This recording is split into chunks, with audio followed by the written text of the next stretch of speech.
नमस्कार मित्रांनो, मी तुमच्यासाठी आज 2009ची प्रश्नपत्रिका घेऊन आली आहे। व्हिडिओ हा स्किप न करता शेवटपर्यंत बघा। याच्यामधले प्रश्न बरेच वेळी आणि बरेच प्रश्न रिपीट होणार आहे यावेळेस। चला तर व्हिडिओला सुरुवात करूया।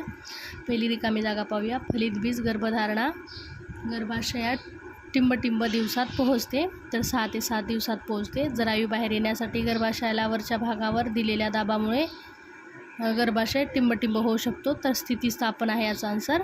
साधारण गर्भधारणा सरासरी कालावधी 40 आठवडे आहे।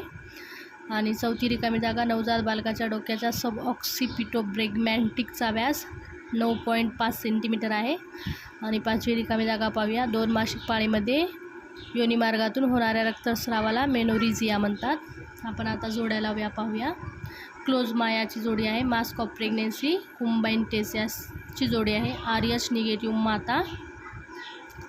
प्रोसेंडेन्सिया म्हणजे याची जोडी आहे पूर्ण गर्भाशय बाहेर पडणे। इंडोसिड याची जोडी आहे अतिगर्भोदक। डिनॉमिनेटर तर फिटल गर्भस्थिती आहे जोडी याची। चुकी बरोबर पाहूया आपण। अर्बज पाल्सी हे कटिरदर्शनाच्या प्रस्तुतीच्या वेळी होणारे विपरीत परिणाम आहे, तर हे अगदी चुकीचं आहे। कॉर्पस ल्युटियम इस्ट्रोजन निर्माण करतो, बरोबर आहे याचा आन्सर। भ्रूणदर्शन गर्भ स्वाभाविकरित्या प्रस्तुत होऊ शकतो, तर हे बरोबर आहे। गर्भमस्तक पूर्वरत जागेवर येणे हे प्रस्तुतीच्या वेळी गर्भमस्तक अंतर्गत फिरल्यामुळे होतो, तर हे बरोबर आहे। गर्भाशयात गर्भधारणा असताना रोहिणी अशुद्ध रक्ताचे वहन करते, हे पण बरोबर आहे। चला तर आपण व्याख्या पाहूया। व्याख्या या 5 मार्काच्या आहे, 2-2 मार्काला। Cervical erosion, sliding sign, placenta previa, दर्शन प्रेझेंटेशन, सुतिकावस्था। आता त्याच्यामधली प्रश्न पाहूया। फरक स्पष्ट करा। 2 लिहायचं 10 मार्कासाठी।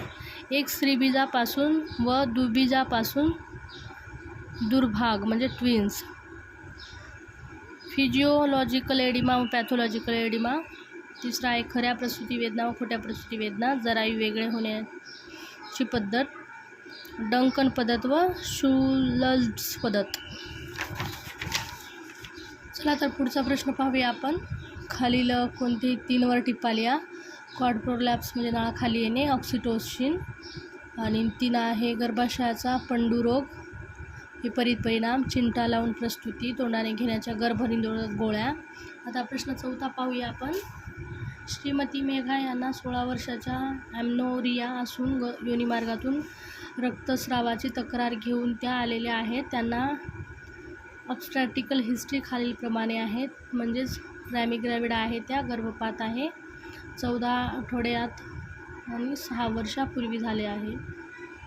आणि सेकंड आहे ग्रॅव्हिडा गर्भपात 18 आठवड्यात आणि 5 वर्षापूर्वी। त्याचा प्रश्न पहिला म्हणजे श्रीमती मेधा यांच्या प्रकृतीवर कोणते निदान असू शकते, याची कारणे कोणती, त्यांच्याकरिता कोणत्या तपासण्या कराव्या लागतील। श्रीमती मेधा यांना प्रस्तुत आणि परिचर्या व्यवस्थापन लिहा। श्रीमती मेधा दवाखान्यातून सुट्टी देण्यापूर्वी काय आरोग्य सल्ला द्याल, हा किंवा मध्ये प्रश्न आहे। 4 श्रीमती सुनीताचे 4 वर्षापूर्वी लग्न झालेले असून तिला मूल होत नाही, म्हणून वेगवेगळ्या तपासण्या करण्याकरता तिला कक्षात भरती केलेली आहेत। खालील प्रश्नाची उत्तरे लिहा।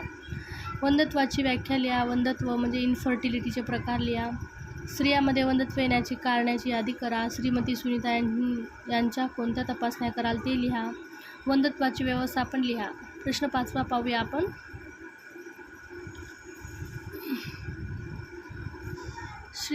30 वर्ष वयाच्या श्रीमती वर्षा यांना गरोदरपणाची 3री वेळ असून 9 महिने पूर्ण झाल्यावर कारणारहित व वेदनारहित योनिमार्गातून होणाऱ्या रक्तस्रावाकरिता रुग्णालयात भरती झालेले आहे। त्यांचा रक्तदाब 120 ते 70 mmHg आहे। खालील प्रश्नाची उत्तरे लिहा।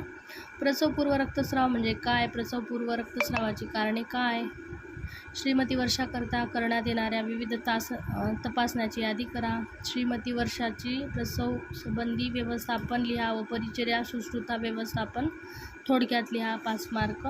रुग्णालयात घरी जाताना श्रीमती वर्षाला काय आरोग्य सल्ला द्याल। चला तर मित्रांनो, व्हिडिओ जर आवडला असेल तर व्हिडिओला लाईक करा, शेअर करा। तुम्हाला या प्रश्नपत्रिकाचा खूप फायदा होणार आहे। चला तर भेटूया नेक्स्ट व्हिडिओमध्ये।